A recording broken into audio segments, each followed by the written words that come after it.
So hi, everybody. I'm here with my friend, Dean Rutherford. Say hi, Dean. Hello, hello. What a crowd, what a crowd. Dean and I, we're so proud of ourselves. We figured out how to make this thing work we had to go through a few different avenues, but we figured it out and we're here. So I'm excited. So I would just, Dean is someone that actually I've known about, probably Dean, long before you knew who I was. I knew who you were. Hate to tell you this, but you know, you kind of have a legacy of stories around my family, and well, I won't divulge any of those on camera.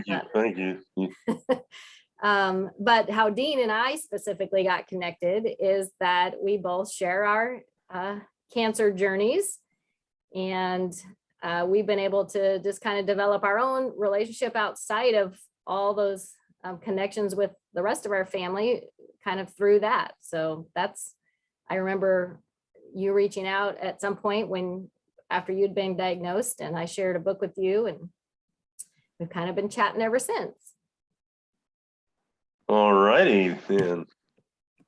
Dean sounds like a wonderful person. No.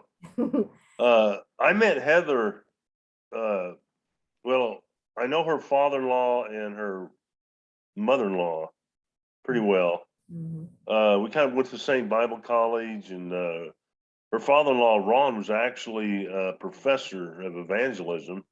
So we kind of hit it off in a way.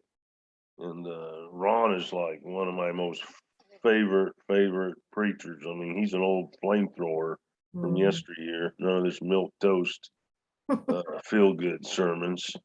And so when I first got cancer, you know, I went through a stage where I was in denial, and I finally put something on Facebook, and I'm friends with Ron and Pam, so they got a hold of me. They said, "Hey, we got this daughter-in-law, blah blah blah. She's gone through leukemia and had cancer, and she's written a book."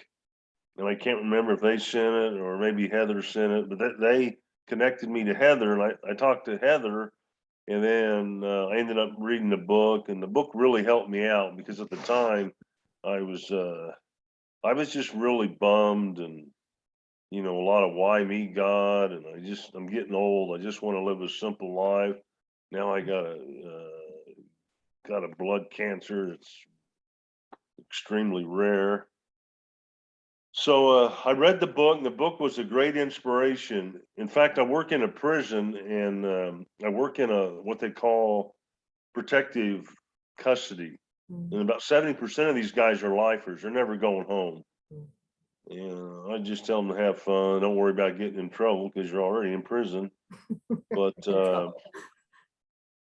you know, the health, how do I say this? The health department, the medical in the prison is just terrible. It's like these guys are fine, and then all of a sudden they have stage 4 cancer. So on a lot of these guys, I don't know, I think there were 3 or 4. I let them borrow Heather's book after I had read it, and it did a lot of good for them and kind of changed their spirits and just got everything kind of in a different perspective for them. But my favorite part in the book, I don't remember, I think it was like June 2015, and it was, you were kind of throwing things around. I don't want to say complaining, but you were whining a little bit, and then it was your last round of chemo, and you talked about that a little bit, and then I remember the very thing you said, everything that I've experienced, even the chemo, this cancer, has been a gift. And I thought that was just unbelievable. And again, the book, it's got compassion, it's got a ton of scripture, and mine's worn out. I was going to bring it in here, but it looks pretty tattered. But that's what I like. In my new book, I'll have to send you a copy of that, but the new one, in the Soul-Selfie #NoFilter, I actually go the extra mile and get a little extra bossy and tell people how to read my book, because what I want is someone to make it look rough because they're underlining it and rereading it and passing it around. Right. All that. So that's exactly what I love to see, because I have to reread my own stuff all the time because I have to remind myself, oh yeah, I forgot to believe that. Why am I acting as if I don't know better? Because I've written about it over and over, but the reality is some things leak out of us unless we continue to repeat Yeah, and repeat and repeat. At least they leak out of me. I don't know, maybe not. yeah. The book just really helped me a lot, just emotionally get through it, spiritually, and I still go back and read, bits and parts of it, but it's been good for inmates because they got all the time in the world on their hands, and Right. especially if they get sick, they need some direction. And Yeah, well, that's awesome. Thanks for passing that around to them. And actually, I'll send you some more copies so you can, well, be just passing send them me around. like maybe 3 or 4. Don't send a whole bunch. All right, I can do 'Cause that. a lot of these guys don't read, can't read, but there are guys that love to read, and we can help. Mm-hmm. And it's exciting. And I just want to thank Heather for everything. And Mm. I don't think we've ever met personally. Nope, nope. But We've just talked on the phone and luckily can see each other on Zoom. So hopefully one of these days we'll be able to do that. yeah, yeah. And, Good. Well, thanks for coming on here and being willing to go through all the rigmarole it took us to get to the Yeah. Zoom meeting. But I appreciate your encouragement, and your support has been really important for me too in my cancer journey. So, Right.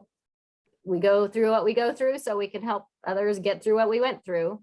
And that's what, I know you've been doing for other people, and especially in the prison system, to be able to share your hope and experience and strength with them about how God's brought you through what he's brought you through. Well, thank you, and keep writing and blogs, and I'll read the new one. Yes, I will get one for you. Okay. All right. Thanks, Dean. Have a good night. Thank you. All right. Bye. Bye bye.